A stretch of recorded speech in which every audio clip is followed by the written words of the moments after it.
Yo, what's up YouTube, man? It's your boy Channing Boy Rex, and I'm back here with another video, man. And today we're gonna be reacting to my boy TAYK, Life Behind Bars, man. If you know, TAYK was that nigga when he popped off like in 2017. Fuck a beat, I was trying to beat a case. Hey, that's man, look, that shit was hard. But anyway, man, before we get to the video, make sure you like, subscribe, and do anything you want with this video. Make sure you share, post it on TikTok, this, whatever you want to do. You know, just follow your boy, man. You feel me? Just 6-year-old Tamor McIntyre in a small room with police, uncomfortable, wiping his eyes at times, and finally admitting to investigators he played a role in a home invasion in Mansfield. And his song about running from crime made him known, but teenage rapper TAYK will not be able to run from a now 55-year prison sentence delivered in fact by a jury earlier today in Fort Worth. And there was a stream of corrections officers, one after the next, who talked about the problems that they have had with him in jail since he was caught. And as people were walking up and down that hallway, he would either yell at them or try to reach out and grab them, but threw what appeared to be wet paper at another inmate that was using the phone. They also caught him with a cell phone. That in itself. Yeah. I got a tablet. Like I got an iPad. I'll be listening to music in this home. TAYK gets thrown in solitary or whatever like a couple of days later, because in the interview, and I didn't even like think about it, because in my head like the impetus is off me to remove anything from the interview because the management said they were going to remove it. The management did not ask me to remove the part where he talked about having an iPad. Hey yo squad, what's the drill? Back with another video, man. You know these rappers are getting locked up like it's the new trend. One of the most popular rappers who sabotaged their career by getting caught doing some crimes is TAYK47, also known as TAYK. Bro might not see the light of day until he's old and gray, but that hasn't stopped him from raising hell behind bars. Still thugging, still banging, still rebellious. He's racking up more charges, even serving 55 years, but he believes he can come home. But can he? We'll find out looking at his life behind bars. So without further ado, let's skip the play and get down to business. Tamor Trayvon McIntyre, also known as TAYK, was just another boy born in the trenches. The hood saw him growing, molding himself into a wild younger with no respect for any life. He was kicking it with the wolves, so he became one himself. Just that TAYK was a different breed that would soon go too far on his quest for being gang. Fast forward to July 26, 2016, TAYK was charged along with 6 others in connection with a home invasion that left 21-year-old Ethan Walker deceased. His roommate was dating a shorty that backdoored him. Old girl exposed to TAYK, and the gang bro was moving weight and had to stash at the crib. TAYK and them popped up, but things went sideways and both Zach and Ethan was shot, with Ethan getting hit in the heart area, losing his life. They messed up letting Zach survive, but the big man upstairs was looking out for bro. With Zach alive, TAYK and them identities were known and they were arrested. A survivor of the shooting, Zach Below, testified today he realized he'd been set up for the crime by a girl he thought he was dating.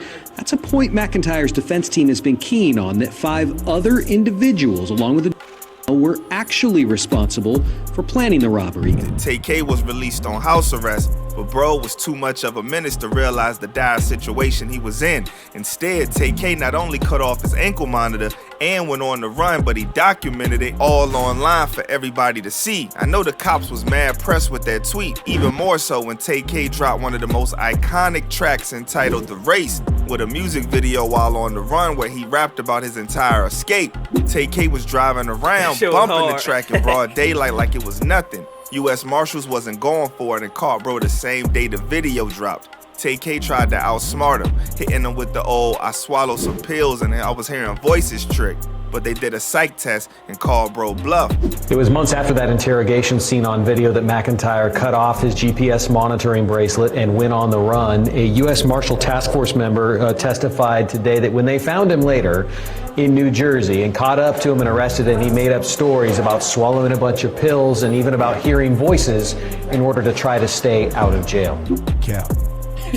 TAYK was extradited back to Tarrant County where his life behind bars began. At this point, I don't even think TAYK realized just how deep he was in it. He sent out a letter from behind bars trying to get onto the XXL Freshman 2018 list. In the letter, he talks about having the biggest hit, The Race, and states that he came from the streets to the charts and from iron to platinum. Turns out, bro was out doing drills while on the run, allegedly taking the life of 23-year-old Mark Saldivar and accused of giving a vicious case of the beats to a 65-year-old before robbing him and leaving him for dead. Prosecutors are also bringing up other crimes where McIntyre is accused. He was holding a 38 pistol and had it pointed like this, steady as could be, toward my head.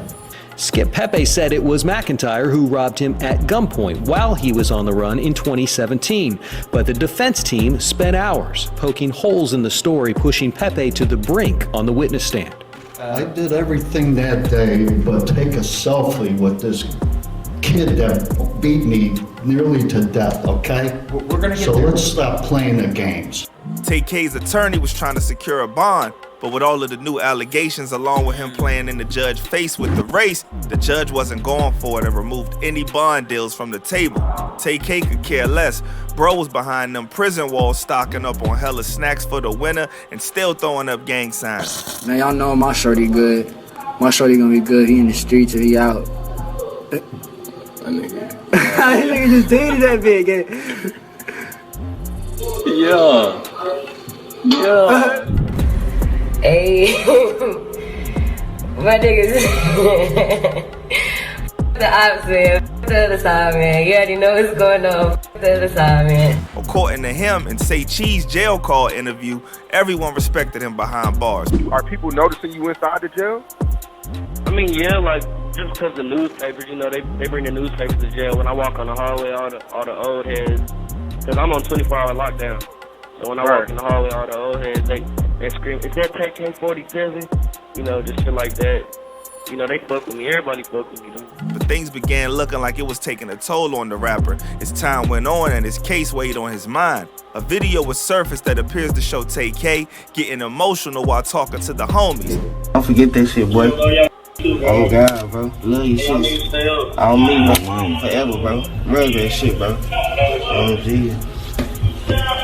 Then, photos would emerge showing TAYK no longer with his prison green drip on, but instead he had what was described as a protection suit, giving the impression that TAYK was on the verge of giving in and harming himself. TAYK's manager would hop on IG posting an explanation for the pic, saying it was all a tactical move. Apparently, TAYK was locked in solitary, and in an attempt to dodge the harsh treatment, he was getting behind bars. He pretended that he was losing it and going to harm himself. That didn't make things seem any better because he basically confirmed that TAYK was being given hell behind bars by the officials. That didn't mean that TAYK wasn't giving them hell back though. In fact, during the case, correctional officers testified that TAYK was a menace to staff, going as far as taunting them along the halls, trying to grab them and hold them, and even tossing wet toilet paper on inmates. And there was a stream of corrections officers, one after the next, who talked about the problems that they have had with him in jail since he was caught. And as people walking up and down that hallway, he would either yell at them or try to reach out and grab them. I know that's a scary Through ass what thing, appeared to but be it wet paper at another inmate that was using the phone. But that wasn't the worst of TAYK's life in a cell. Apparently, TAYK was found with a phone in jail and prosecutors couldn't wait to add that to his growing list of charges. TAYK was unlucky with electronics behind them bars. In 2018, he linked up with Adam from No Jumper on a jail call interview and slipped up stating that he'd been jamming out the tunes on his iPad. We got this song coming out real soon, this hard song. We ended up putting Block Boy JB on it, and nobody's ever heard you speak on this song at all. So have you heard it? Yeah. I got a tablet. Like I got an iPad. I'll be listening to music in it. That would get TAYK tossed in the hole after his management reviewed and okayed the interview without thinking to remove that part. The interview comes out, TAYK gets thrown in solitary or whatever like a couple of days later, because in the interview, and I didn't even like think about it, because in my head like the impetus is off me to remove anything from the interview because the management said they were going to remove it. The management did not ask me to remove the part where he talked about having an iPad. That interview in question was used to promote the track Hard with Block Boy, released under No Jumper. The track legit went hard too. You was on some op shit, I was cruising. a block with a chopstick. Rockstar. Nah, I need a rock bitch. Trench facts. TAYK recorded the verse for Hard while on the run at a studio in New Jersey. Yeah, I wrote this. Wait, I think, when did I write this? I think that was like 3 days before I got locked up when I recorded it. Oh, holy shit! It was right before you got locked up. Yeah. He had to find a way to say it the right way so he wouldn't. They wouldn't hurt Hey, bro, themselves. we gotta go to the studio. So I went to the studio in New Jersey and recorded it. TAYK shenanigans rubbed the jail personnel the wrong way. The electronic devices were the last straw. Before that, he got into it with an inmate and they were already considering moving him to a maximum security prison. Now, it was without a doubt that that's what they was going to do. And TAYK was moved to a maximum security joint, Los Evans Correctional. TAYK went from bad to worse. He was on 23-hour lockdown and only had 1 hour allowed for gym time. Things weren't looking too good or too promising for TAYK. But if it's one thing bro was looking forward to was that he was going to be out anytime soon. If you ask TAYK, he was finna beat the case, no doubts about it. Confidence was over 9,000. Want to talk about like, you know, what you got planned, like in terms of your case and everything, in terms of how you think it might play out? Yeah, shit, however it play out, I don't really have no plan. I'm gonna beat the case. Yeah. TAYK not only was writing songs behind bars to drop when he got out, but he released his mixtape Santana World, composed mainly of his old tracks, so he could have it on iTunes to make some bank while locked up. TAYK was keeping the hope alive. But as if all of his legal woes wasn't enough, TAYK just couldn't stay out of trouble. Inmate documents would show another charge added to his growing list of woes, this time for possession of a prohibited substance. TAYK was fighting an uphill battle, and it was like he was willingly adding more weight on himself. Well, on one of his co-defendants, Ariana Barat, was about to sink him even further away from freedom. Seeing the numbers ahead of her, she agreed to testify on TAYK in order to reduce her sentence from 25 years. It's crazy how TAYK risked it all to become buzzing in the rap game, taunting the cops. And now he's just falling from grace like a ton of bricks. Bro needed somebody to just tell him, yo, slow down. TAYK was speeding, bruh, and you think by now with all that stacked up against him, he'd chill. But hell nah. TAYK upped the ante. Prosecutors would submit documents alleging TAYK assaulted a fellow inmate and attempted to start a new gang called the Rugrats while behind bars. Bro was wild to the core, man. TAYK had referenced himself as a Rugrat in the past, even on his Santana World track Saran Pack, where he rapped, "Bitch, I'm a Rugrat, I don't know how to love back." I ain't showing none. I'm a Rugrat. I don't know how to love back. TAYK allegedly had everything from rules to laws of power to gang structure, everything. The report from prosecutors went on to say something even wilder. It stated that TAYK was behind bars refusing to give up the phone he got caught with, saying, "I'm not gonna give you the phone. You're not gonna bully me, you gonna have to come and take it." But wait, there's more. TAYK was allegedly threatening everything moving, and also the sergeant, "I see you on the street, you better run." TAYK was bone thugging with no harmony. Everybody could become a pack, and he was allegedly slamming inmates' heads on the wall, nearly catching a body while fighting a case for a body. Prosecutors couldn't wait to do him in, and on July 2019, TAYK's fate was revealed. He pled guilty to 2 counts of aggravated robbery, but not the hit charge. TAYK was found guilty and sentenced to 55 years for his role in the 2016 homicide.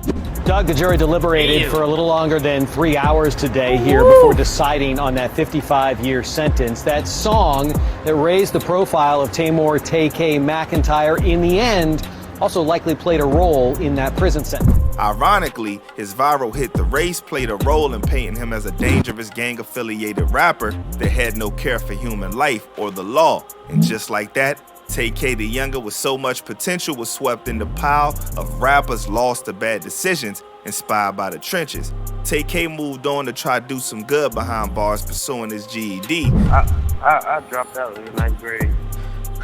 See, it gets way harder after that too. 10th, 11th, man, that shit's impossible. Yeah, something. Yo, School is good though. I'm working on my GED right now. Oh, you are working on it. That's dope. Is that like filling up your time a lot? Still, time showed that TAYK can't catch a break. November 2020, rumors were spread saying TAYK got his sentence extended after shanking a prison guard. Already fighting for an appeal, his management quickly shut down those rumors and said TAYK would be home soon. TAYK, however, seems to think his current team doesn't have what it takes to make that appeal successful, and he made it known tweeting he needs a new appeal lawyer. On TAYK's Twitter existed words that probably was the most genuine from the rapper since. Seems the reality behind bars eventually started to sink in. TAYK apologized for acting immaturely with his past actions, but also blasted his management, labels, and team for silencing him, and says he will no longer let the media paint him to be some type of monster because it's not true. The messed up thing is, TAYK is still facing more charges for the dude that he allegedly murked and the 65-year-old he assaulted and robbed while on the run allegedly. It's a long road ahead for the once buzzing rapper. He seems to believe he can make it out, but time will tell.